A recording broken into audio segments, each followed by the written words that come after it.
శ్రీమాత్రే నమః. ఇంట్లో దీపారాధన చేసినప్పుడు ఇప్పుడు చెప్పబోయేటటువంటి నియమాన్ని ఖచ్చితంగా పాటించడానికి ప్రయత్నం చెయ్యండి. ఇంట్లో దీపారాధన చేసేటప్పుడు ఎంతసేపు వెలగాలో దానికి సరిపడా నూనె మాత్రమే వేసుకోండి.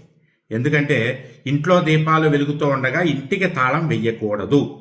అందుకని మనం బయటికి వెళ్లాల్సి వస్తే ఎంత నూనె కావాలో అంతే వడ్డించుకుని ఆ దీపాలు కొండెక్కిన తర్వాత మాత్రమే ఇంటికి తాళం వేయాలి. అంటే దీపం వెలుగుతున్నంతసేపు కూడా ఇంట్లో ఎవరో ఒకరు ఉండాలన్నమాట.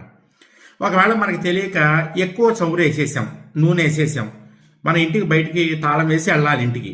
అప్పుడు ఏం చేయాలయ్యా అంటే ఈ ఇంట్లో దీపాలని, దేవుడి దగ్గర దీపాలని జాగ్రత్తగా ఒక ప్లేట్లో పెట్టుకుని గుమ్మానికి బయట వైపు కానీ తులసి కోట దగ్గర కానీ పెట్టి అప్పుడు ఇంటికి తాళం వేసుకుని వెళ్ళాలి. అంతే తప్ప ఇంట్లో దీపాలు వెలుగుతూ ఉండగా ఇంటికి తాళము వెయ్యకూడదు.